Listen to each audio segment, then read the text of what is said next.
Going on, guys, gals, YouTube friends, fam, Dallas here with another quick lesson today.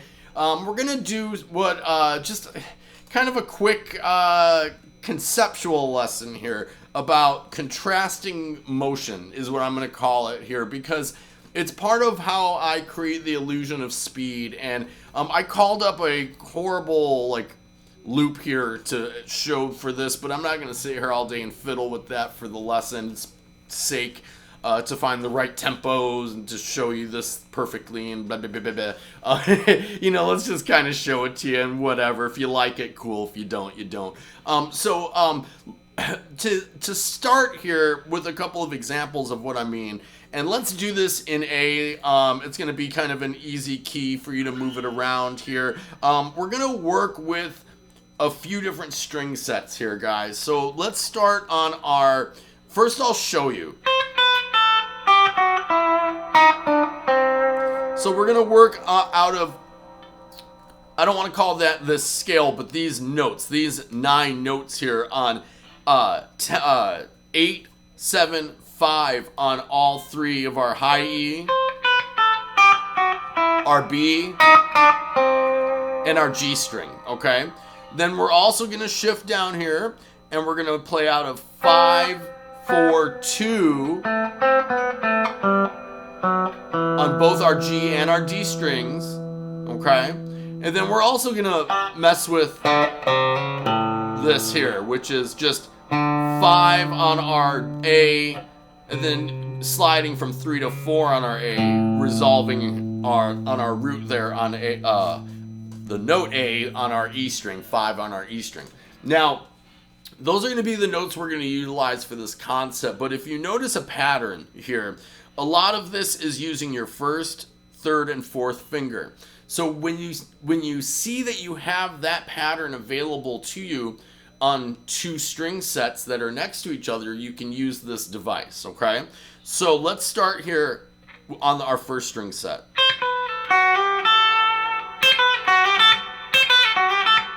Okay, so we've got 8, 7, 5 on our E, and we're gonna slide from 7 to 8 on our B, and we're gonna resolve it 5 on our high E, on our high E string. So slow that.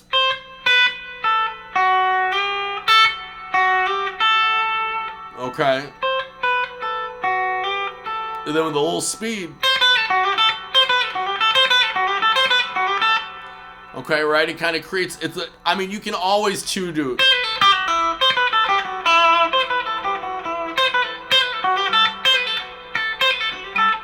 I just like the contrasting motion, the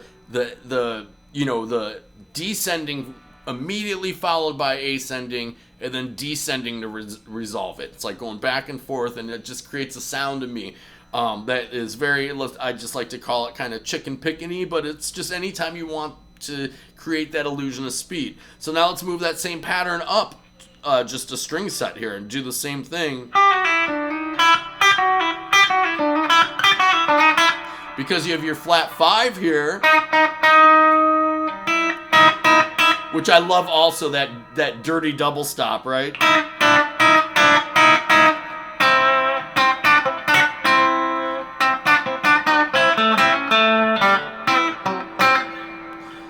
So yeah, I just love that nasty little double stop there. I don't know why. Anyhow, same thing on this string set. So we've got 8, 7, 5 on our B, sliding from 7 to 8 on our G, and resolving on 5. So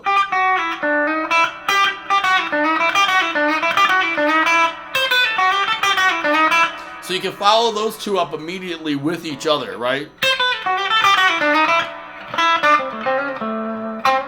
However you want to resolve, it's up to you. And then you can also now move that same pattern to this string set. Right? Create that same contrasting motion sound here. So we've got 5, 4, 2 on our G string, slide from 4 to 5 on our D string, and resolve back on 2 on our G.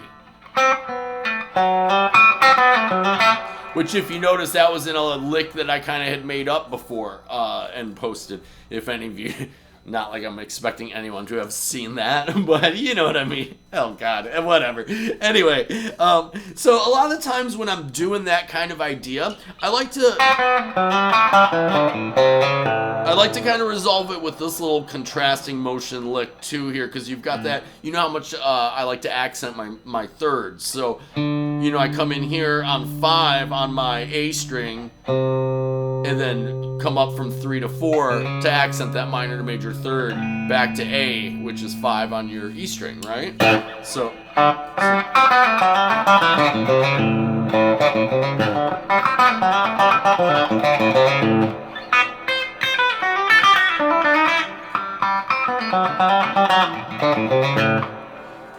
So, cool. Let's not make this way too long of a lesson.